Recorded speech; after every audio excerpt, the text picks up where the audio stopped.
Lots of breaking news tonight as the president doubles down on the wall on the brink of a shutdown. Negotiations are ongoing tonight, and General Mattis steps down. A huge story, and we have a great guest on this story for us tonight. He knows the general well, knows the Pentagon very well, and the president as well. General Jack Keane joins me in just a moment. President Trump announcing a short time ago that General James Mattis will, quote, retire with distinction this February. That news comes on the heels of two very controversial foreign policy decisions made by President Trump. Surprises in their timing, both of them. One, to pull thousands of U.S. troops out of Syria. The other today, that he will do the same essentially in Afghanistan. General Mattis releasing a copy of his resignation letter to the president that reads in part, "You have the right to have a Secretary of Defense whose views are better aligned with yours." Here now, General Jack Keane, four-star general, Fox News senior strategic analyst and chairman of the Institute for the Study of War. General, good to have you with us this evening. Your reaction to this news tonight. Well, I'm certainly saddened to see Jim Mattis departing, but I also understand. I think the factors that are contributing to the resignation, maybe not all of it, but certainly are the decisions in Syria and Afghanistan. I did speak to Jim Mattis yesterday. We were both of one mind in our opposition to the decision to pull our forces out of Syria and what its ramifications would be. And I just want to say Jim's a tremendous officer, a tremendous leader, and the quality of the service that he's provided to our country is certainly very, very significant, and the American people are in his debt. We just heard from Senator Schumer and from Minority Leader Nancy Pelosi. She said she was shaken by this, and she felt that all Americans should be shaken by it. Do you agree? No, I'm not shaken in the least by that. I think we're going to miss Jim Mattis' leadership, to be sure. But I've said many times, I think President Trump has managed to surround himself with one of the strongest national security teams I've ever observed. Jim Mattis was a very important part of that, but he's not the only part of it. And I'm confident the president will be able to find a successor who's very capable and will support the president's agenda and also disagree with him strongly when necessary. Was any of this, do you believe, about the wall? It feels like the decisions that the president has made really echo something he said all throughout the campaign, which was that he wanted to put America first, that national security was utmost in terms of topmost in his mind. And so he makes this decision to pull out of Syria, which he did say on the campaign trail he wanted to do. I know you very much disagree with it, and you're certainly not alone. Afghanistan, he also wanted to extract us from over time. Do you believe that he had conversations with the Defense Department, with General Mattis, saying, I really want to put our focus there. I want you guys to help us build this wall if necessary? I doubt that was an issue that would drive a decision like this. But I'm speculating. I mean, I haven't caught up to Jim yet. I will in the next day or so. When you spoke with him yesterday, was there any wind that this was coming today? To be honest, no. We were just consumed with the issues concerning Syria and what the implications of that were, for the United States' national interests, for the region writ large. Do you believe this was his choice? I accept it on face value. They submitted his resignation because that's what he wants to do. I don't know if there's some other reason involved here, but I don't think so. Okay. Here's another piece of his letter that I just want to get your reaction to. He said, "My views on treating allies with respect and also being clear-eyed about both malign actors and strategic competitors are strongly held. We must do everything possible to advance an international order that is most conducive to our security, prosperity, and values, and we are strengthened in this effort by solidarity of our alliances." He seems to be disturbed by the president's attitude towards our allies. Yeah, that may be a point of difference. I don't know because I'm not in those discussions. But I know, and I have believed that the president, in terms of what he was doing in NATO and trying to strengthen NATO and get everybody to burden share properly, is the right course of action. I think going out and dealing with China and its malign and aggressive behavior in the Indo-Pacific, and working with our allies is also the right decisions. And what he has done in the Middle East, his first visit was to Riyadh last July, 55 leaders in the room with him, when he said, I'm standing here with you, and I am going to confront the Iranians with you and deal with their aggressive behavior as they've trampled over your interests and those of ours. And he also talked about Islamic extremism and how we need to get rid of it together. So I think, in a broad sense, I think they both agree on that. But there may be some specifics that I'm not aware of that they disagree. So I don't know why that comment is in there. You talk about, obviously there's a lot of changes. General Dunford is out, Milley is in. Your name has been mentioned. I will ask you if you would ever consider taking this post if it was offered to you to be the Secretary of Defense. I have no plans to go back into public service, Martha. And that's final? That's final. All right. General, thank you very much. I know you feel very strongly and have always felt strongly about what a great person General Mattis was in the mix for this president, and that he will be missed. Do you believe the president that there's wiggle room at all on the Syria decision? Well, I don't discuss any conversations I may have with the president. All I can say is that I do hope he reconsiders. And I'm convinced if he doesn't reconsider, he'll come to regret it. General Keane, thank you very much. General Jack Keane, good to have you with us as always tonight, sir. Many thanks. Good talking to you, Martha. You as well. Coming up next, another very central figure in the breaking news tonight, Congressman Mark Meadows, on what is going on right now on the Hill, the fight to fund the border wall before they can all go home for Christmas and the holidays. Will President Trump be forced to break his promise about the wall? I will never sign another bill like this again. I'm not going to do it again. Look, if you're not the lead dog, the scenery never changes. That's why this is the view for every other full-size pickup. This year, it's deja vu all over again. Because only the Ford F-150 gives you best-in-class torque, best-in-class payload, and you got it, baby, best-in-class towing. This is the big dog. This is the Ford F-150. It doesn't just raise the bar, pal. It is the bar. And now you can get a Ford F-150 with 0% financing for 72 months. Only at your Ford dealer. If you have psoriasis, little things can be a big deal. That's why there's Otezla. Otezla is not a cream. It's a pill that treats moderate to severe plaque psoriasis differently. With Otezla, 75% clear skin is achievable. To not abandon the wall that got him elected, realizes that, like the song, it is now or never, folks, on this issue, because everything is about to change in Washington. So it could leave the president's opponents, if he doesn't get this deal, drawing comparisons to this moment from George H.W. Bush when the ads roll in the next election in 2020. Remember this? Read my lips. No new taxes. However, this could also be seen, potentially, as a promises kept moment for the president. Remember, months ago, he said, I will not sign another funding bill unless the wall is part of it. But I say to Congress, I will never sign another bill like this again. I'm not going to do it again.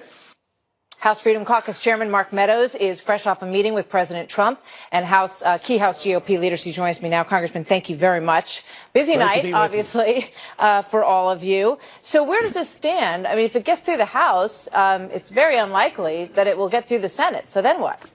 Well, I think the president has made a very reasonable offer to the Senate. I mean, we spend more money on sugar subsidies than we do border security right now. I mean, when you look at $5 billion in the scheme of things, it's a very reasonable request. That being said, negotiations are ongoing right now, Martha. In a few minutes, we're going to be voting here in the House. I expect that it will pass, and we'll send it over to the Senate tonight.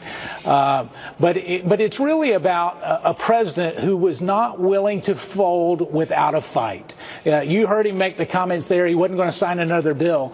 But the American people want him to fight on their behalf. And today he made that decision, and I applaud him for that. I mean, I guess the question is what changed, between today and yesterday, because the vice president went into the Tuesday lunch with senators and basically said, we're okay with this CR. Everybody can go home. So at this point now, you've got senators who've already left to go home. Are they going to be called back? And will you be forced to take a look at the deal that's on the table again before this is over? Well, I think they are being called back. The senators, from what I understand, are being called back in anticipation of a vote potentially tomorrow. I know for me and a lot of my colleagues, we're planning to stay here through the weekend in anticipation of perhaps a back and forth volley that may go on in negotiations. But the president has made it very clear, if there is not border security and a real effort to do that, he's not going to sign a bill. And quite frankly, it shouldn't come as a surprise. He campaigned on this. He has said it over and over again. And the vast majority of the American people that I'm hearing from, my phones have lit up. They're applauding the president for this move because they believe finally someone is willing to fight for the forgotten man and woman. But I mean, I guess the question is that Republicans have had control of the House and the Senate for close to 2 years now. Right. So why would this have to be coming down to the wire like this? Why wasn't this done a long time ago? Well, Martha, it shouldn't have been really a down-to-the-wire kind of decision. You cover this. This is not your first rodeo. You get to see this. Typically, it's the deadlines that set it before us. But somehow, there were a number of people here on Capitol Hill that thought our negotiating position would be better in February with Nancy Pelosi with the Speaker's gavel. And most Americans didn't buy that. I didn't buy that. And so it was now or never. And I believe that the president heard from the American people and decided to side with them. And I applaud him in that. All right. So let's just go through the motions here before I let you go. Sure. If it passes in the House, then it goes to the Senate. Unlikely to get 60 votes. At that point, they're going to kick it back to the House. Then what will happen? Well, I think that it could pass the House, obviously, with the majority of Democrat votes if it doesn't have border wall funding. The president, I believe, at that point would veto. I don't want to speak for the administration, but based on conversations today, I think he'll send a very clear message that we have to do something on border security. Yeah, and I just want to mention that the White House is now saying, because Nancy Pelosi laid into the president pretty hard a little while ago, so did Senator Schumer, and basically said, that he was going to be off golfing for 2 weeks. They have said that he will not be leaving until this issue is resolved. Is that your understanding? Let me just say this. Go ahead. This president works so much harder than any one of the people that are criticizing him. I promise you, I've had phone calls at midnight and at 5 a.m. And so for them to criticize him as if he doesn't care is just, it's not right and it's not appropriate. Yeah, I think regardless what anybody thinks about the president, he loves work. He works all the time. He's constantly working the phones, constantly working on all of this. I think that is indisputable, actually. Thank you very much, Congressman Meadows. Good to see you tonight. We'll be watching with great interest. Thanks for your time. So here now, Fox News contributor Lisa Booth and Juan Williams, co-host of The Five and a Fox News political analyst. Juan, let me start with you. Your thoughts? Well, I think that the question of the day is the one you asked, Martha. What changed between yesterday and today? And I think the answer is that the president's base people like Ann Coulter and others said that the big, beautiful wall was not going to be built, and you have not kept a major campaign promise, Mr. President. And I think he responded to that kind of political pressure from the base for fear that the base would somehow abandon him if he did that. And it's interesting because much of the rest of the Republican Party, not necessarily the base, has been very clear, we don't have the votes. Remember, when he had the session with Pelosi and Schumer in the Oval Office, Pelosi dared him, said, well, go ahead. If you have the votes, go ahead. Now it looks like they have the votes. Well, we don't know. Right. But that's at this moment. He didn't have the votes. We'll see if he has the votes. But he clearly, as you pointed out in your talk with Congressman Meadows, there's been 2 years of a Republican majority. They didn't get it done. They didn't have the votes. Lisa, how frustrated are people in your party over that fact? Well, very frustrated. But can I point out first, the little speech from Nancy Pelosi and Chuck Schumer is so hypocritical considering the fact that they shut down the government just this last January over DACA. And then they're here pointing their finger about President Trump of holding to his guns over the wall funding. And look, clearly people believe that having some sort of physical structure at the southern border to serve as a deterrent matters. That's why Democrats in the past have supported fencing along the southern border. Quite a lot of Democrats, in fact. And in 2013, it was almost $50 billion for border security, including 700 miles of fencing. A lot of Democrats voting for that. So clearly, we're in agreement here that some sort of physical structure helps. This is what I find so frustrating as an American citizen, just watching this. It's so ridiculous that Nancy Pelosi and Chuck Schumer stand there and argue that $5 billion is absolutely preposterous. It will never happen. Then on the other side of their mouths, they say, we care so much about border security. Then the president essentially, I think, offered sort of an olive branch. He said, it doesn't matter if it's a concrete. It could be steel slats. Like, let's get together and secure the border. I mean, that's what he wants to do. I think he indicated that he's open to technology, to steel slats, to other ways of doing it. Are Democrats really happy with people climbing across the wall and getting in 60,000 people last month? I mean, that's ridiculous. Well, to me, the key point here is that he's acknowledging that Democrats have voted and supported border security. It's not the case that Democrats don't care about border security. So why won't they just make a deal on this? Because we have border security and we have better ways to do this. And the president, as Nancy Pelosi said, he's made this a manhood issue and he's going to do this to satisfy she's made it a personal issue. She's made it a very personal issue, Juan, and they've made it perfectly clear. This is not about border security. It's about Donald Trump. They because do it's not not, the wall is not effective. You know what? I can tell you what this is about. This is about it being President Trump's key campaign policy. Democrats won't trade anything to give President Trump the money he wants for the wall. They want to deny him that victory. They don't want to have him. They don't want to give him that heading into 2020. But I also think on immigration, there was a key victory for President Trump today in Mexico and having asylum seekers stay in Mexico while they go through the immigration process here in the United States, because that's a big issue that we're facing right now. You've got 90% of asylum seekers aren't going to get granted asylum in immigration courts. And the problem is a lot of those people go missing while they wait for their cases to come up, and they become part of that 22 million illegal immigrants living here in the country. And you know what? No, I want to point out one thing. Meanwhile, you know, it's political. That's the issue here. Exactly. Right? And that is so sad for these people who are trying to get into this country, right? Because they're used as political pawns. Look at this from Victor Davis Hanson in a piece that he wrote, Why Trump Will Never Get the Wall. For Democrats, a successful border wall is now considered bad politics. Salad bowl multiculturalism, growing tribalism, and large numbers of unassimilated immigrants added up to a politically advantageous demography for Democrats in the long run, and they don't want to give that up. That is so sad. I mean, that is not what this is about. But I think in lots of people's minds, it's, the Republicans are fearful that the Democrats want to add immigrants as voters. Or that we see a demographic shift. That's not what this is about. A judge, in fact, this week said, Martha, their people have a legitimate right to seek asylum. The caravan that was supposed to be an invasion, obviously not an invasion. But the key here at this moment is the president throwing rocks and climbing over the wall a bit of invasion. That's been going. No, it's not an invasion. It's not a military invasion. 60,000 people a month. You're okay with that? We actually are at a low point in terms of border crossings right now. Look at that number. 60,000 Listen, people. I'm just telling you, we have a problem. We need comprehensive immigration reform. If you want to argue that, we have a problem or we don't have a problem? No, we have a problem with comprehensive immigration reform because the Congress can't get it done. Also, but at this moment, what are you hearing from the president? You're hearing the president say he's proud to have a shutdown. He's the $5 billion is a drop in the bucket, and you know this. Democrats just want to deny President Trump his victory. What about the 2 years of Republican majority, Lisa? You need 60 in the Senate. Well, I'm just saying, Republicans have a majority in the Senate, a majority in the House. It didn't get done. That's Republicans, and you have a Republican president who says, I'm proud to have a shutdown. It's politics. Let's see where it goes. Thanks, you guys. Good to see you both. Still ahead tonight, Senator Susan Collins breaks her silence, sharing her untold story about the Brett Kavanaugh hearings and the horrible things that happened behind the scenes. And there was a man who'd been waiting there for me in the pouring rain and dark. I look around the streets, there's nobody else out. And he follows me to my house, starts screaming at me, shines a flashlight in my eyes.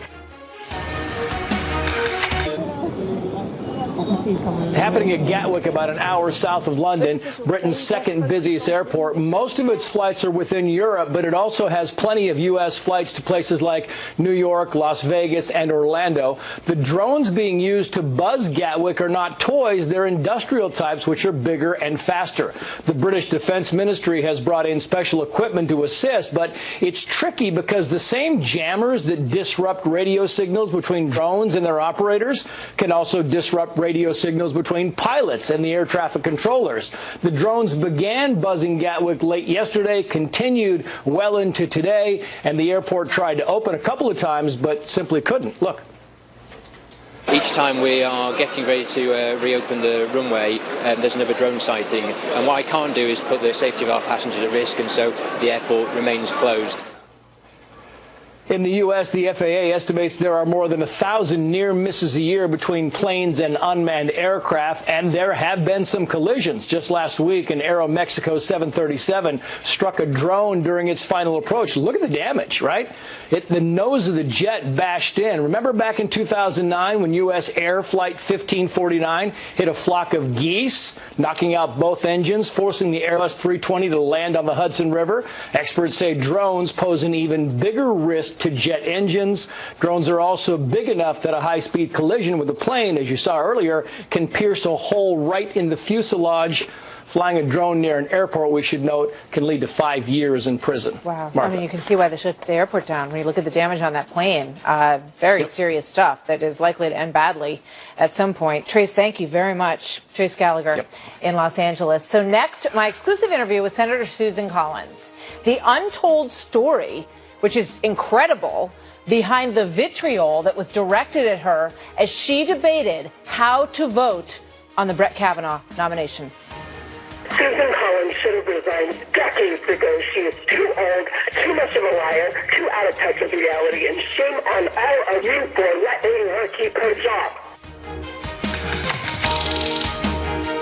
Before discovering Nexium 24-Hour to treat her frequent heartburn, Claire could only imagine enjoying chocolate cake. Now she can have her cake and eat it too. Nexium 24-Hour stops acid before it starts for all-day, all-night protection. Can you imagine 24 hours without heartburn? Welcome to Mitsubishi. Interested in a test drive? Yeah. Introducing the 2019 Mitsubishi Eclipse Cross. If you like sculpted lines, you'll love its dynamic design. Now showing at a dealership near you. Get $3,000 cash back or 0% APR for 72 months plus $1,000 cash back on select 2018 models.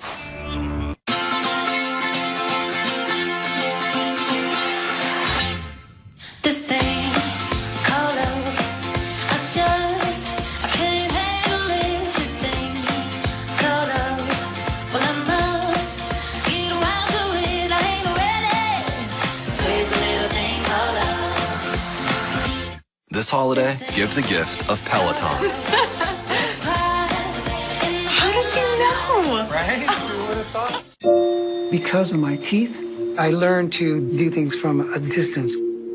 We just never talked about it.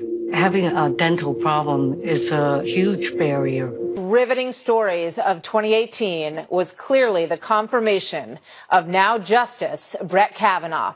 What seemed like a smooth path to the bench was rocked by 30-year-old allegations of sexual misconduct when a letter surfaced months after it was sent to Capitol Hill. The vote was to be razor tight, and in the end, it came down to one woman. Senator Susan Collins from Maine. She voted yes and gave a speech that was heralded as one of the best ever in the history of the deliberative body. But the untold story here is what Susan Collins endured on the way to that moment. She shared details with us that she has never spoken of before, including men in hazmat suits sent to her home after one envelope was discovered that could have contained ricin and another with white powder and a chilling note. There was an envelope that arrived a few days after the rice and envelope and letter that had white powder in it. And fortunately, the Postal Service inspector did a great job intercepting it. And you have to treat everything like that seriously. It said anthrax, ha, ha, ha. And it was a very difficult time. My husband and our dog and parts of our house had to be quarantined and hazmat teams brought in. But what was even worse was what was done to my staff. They had to be subjected to all sorts of abuse.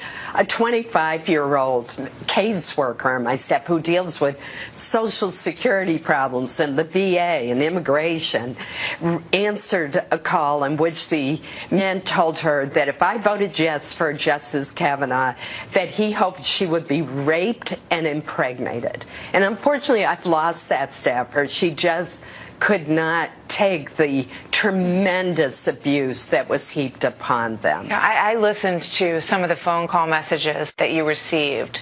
We're just going to play a bit of one of them so people can get a sense. So just how brutal the treatment of you was, and it will be bleeped out. But here's part of it.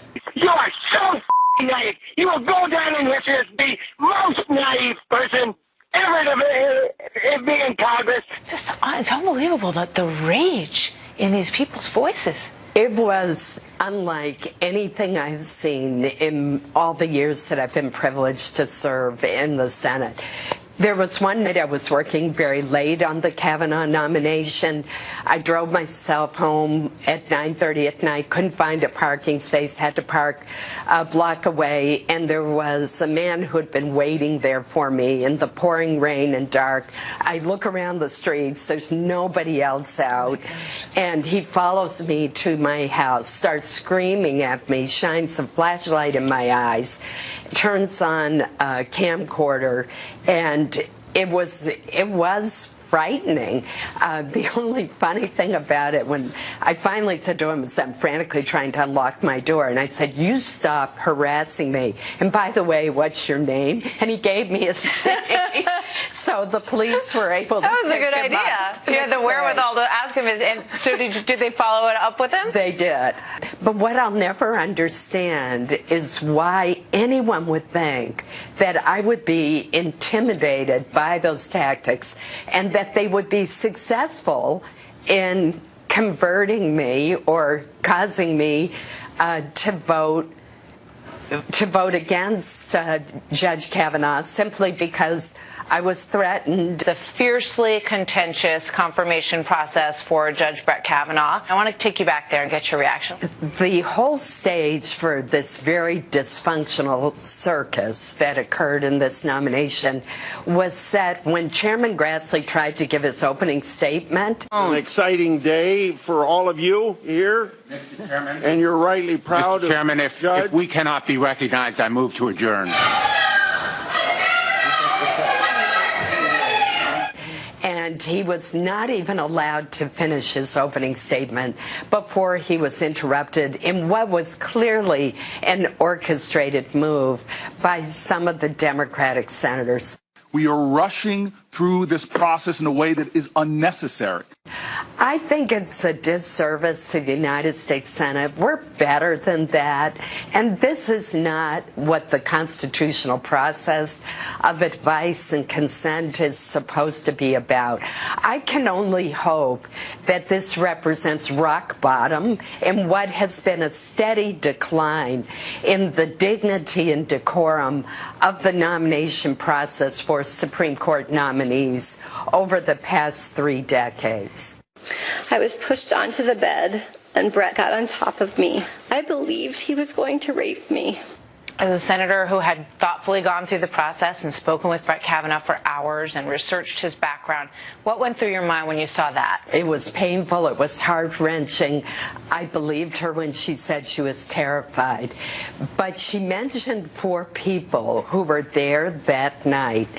And I felt it was very important that we reopen the FBI investigation to hear what they said.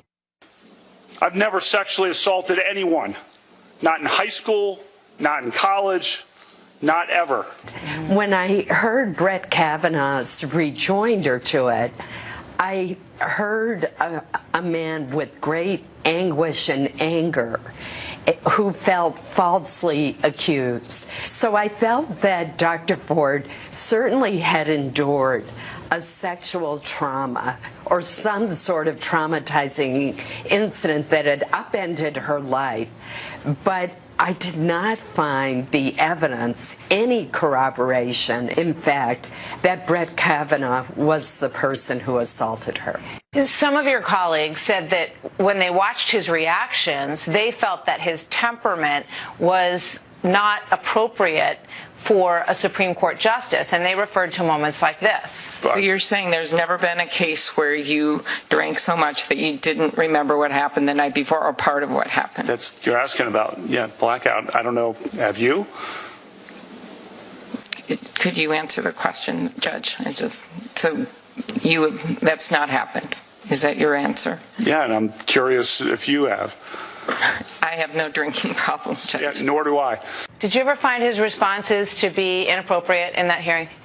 That was inappropriate. We have to remember that it wasn't just Dr. Ford's accusations, but these outlandish accusations brought by Mike Avenatti and Julie Swetnick that accused him of drugging girls, teenage girls, so that he could participate in gang rape. So I think the anger and angst that he felt and anguish about that made him less temperate than he should have been in that response. What was it like? You and Lisa Murkowski sort of always seem to fall into that basket of the moderate Republicans that everyone looks to when these big votes happen. She decided that she could not be a yes. We're very good friends. I had talked to her the morning of the vote, of the first vote to invoke cloture. And then she was still undecided. We sit together on the Senate floor, and she came onto the floor and sat down. And she turned to me, and I thought she said, "I've decided I can vote for him." I misheard her. So I smiled widely and I said, "Oh, I'm so relieved that we came to the right conclusion and that we came to the same conclusion." And she said, "You misheard me." I said, "I cannot vote for him." And I'm sure my face fell, but it has not in any way affected our deep friendship, and I respect her opinion even though I reached a different conclusion. The politically charged atmosphere surrounding this nomination has reached a fever pitch. I know you put a lot of time and thought into the speech that you gave, and it got pretty much everybody stopped, I think, in the country and watched because they didn't know what your final decision was and how you had decided to vote. We must always remember that it is when passions are most inflamed that fairness is most in jeopardy. That line got a lot of attention. Well, I felt so strongly that we were really at a critical point for our country. And if the Senate confirmation process is not a trial, but there are certain standards that we have to abide by. And if we were going to throw overboard the presumption of innocence, despite the complete lack of corroborating evidence, even from Dr. Ford's best friend, and if we were going to dispense with fairness, the rule of law, and due process, I really feared for what our country would become and whether anyone would be willing to put their name forth for public service. Who would go through that? Have you spoken with him since you gave your famous speech? I have not. I've gotten one text message from him right after it in which he said that he would work hard to make me proud and the American people proud. Do you think it is rock bottom? I mean, you know, as Claire McCaskill said, and I think she was sending a message perhaps to her fellow Democrats that this isn't getting us anywhere, folks. I was so glad when Claire spoke up because I think it hurt her. I think it hurt Joe Donnelly and Heidi Heitkamp, who also lost their seats, not because of their votes so much, but because of the spectacle and the unfair treatment of both Judge Kavanaugh and Christine Ford, who asked specifically that her allegations be kept confidential and be handled in a closed session. You went to St. Lawrence University, as did I. A letter was circulated, 1,500, something like that, professors and alumni really wrote a scathing letter saying they wanted to rescind the 2 honorary degrees that they had given you at your university, which in the past had heralded you for your bipartisan decisions. It was a very painful experience because I loved my time at St. Lawrence. When I was at St. Lawrence, free and open debate was encouraged, diverse viewpoints were welcomed, and I could not help but think, what has happened? And are students who have more conservative viewpoints discriminated against by professors who say there's only one way to think? Did they not respect the process that I went through, which I think everyone would concede was extremely thorough? And it made me wonder if our liberal arts colleges are no longer bastions of free speech where people can engage in healthy debate and bring differing viewpoints to the table. That's what a liberal arts college and education is supposed to be all about. And that's what it was like at St. Lawrence when I was there. And I learned so much because of that. What are your thoughts on the Me Too movement? The Me Too movement has been very important for our country. It's needed and has helped to heighten awareness.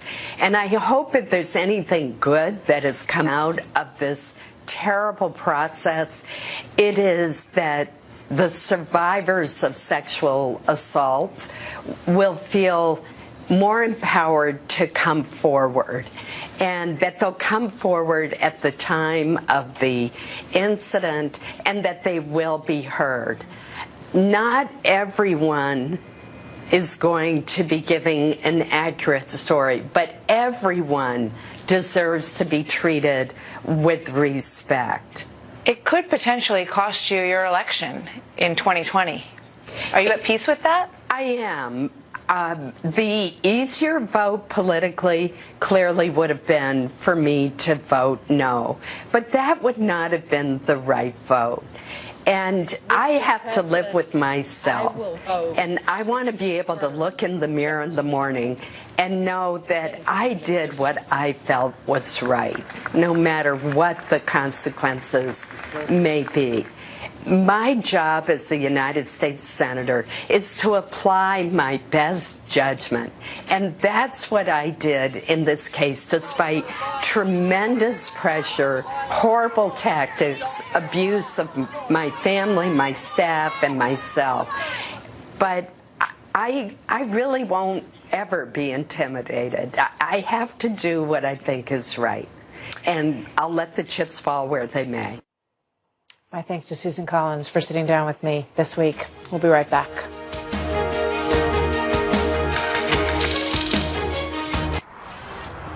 Saying that she was willing to take political risks for the sake of standing behind the Supreme Court nominee Brett Kavanaugh. Looking now at the floor of the House of Representatives this evening, they are about to vote on their version to keep the government open and to fund the president's border wall. We're going to see where that goes tonight. Could be a long one. And in the meantime, Molly Hemingway is senior editor at The Federalist and a Fox News contributor. Molly, thanks for being with us tonight. Great. A lot of breaking news, of course, and I want to get your thoughts on some of it. But first of all, I just want to get your reaction to the news about General Mattis tonight. Yeah, it is interesting news. I'd actually suggested a few weeks ago on Special Report that it might be a good departure. And I think this week showed why. General Mattis is obviously someone who is extremely qualified and well-loved. It's also true that we were not seeing the president's foreign policy being implemented by everyone in the Pentagon.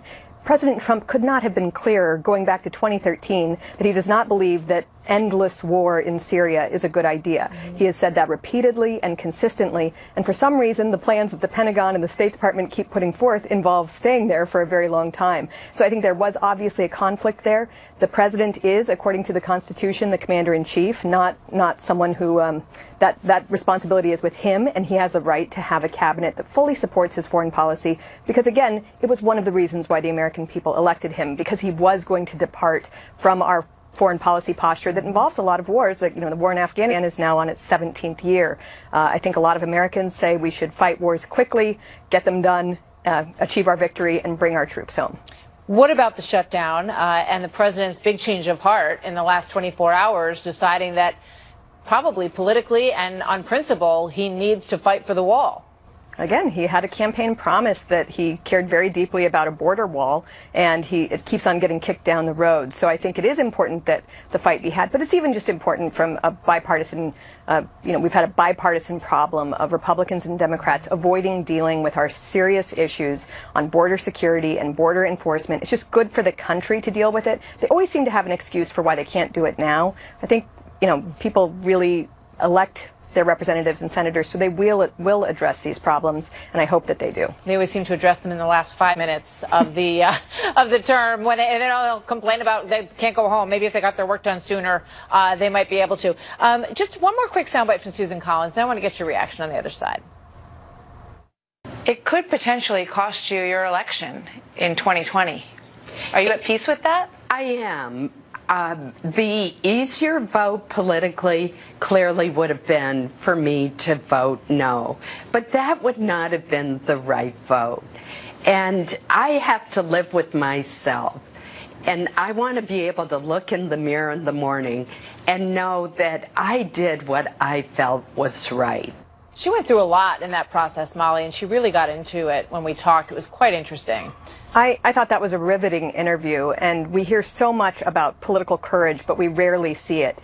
It was just so struck that she was able to withstand all the bullying mob, and that she was able to just make the same decision she would have even if there hadn't been a mob. Yeah, I mean, it's really not the kind of political courage that we see a lot of.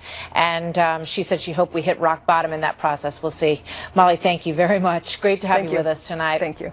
Quick break, and we will be right back with more of the story after this. Stay with us.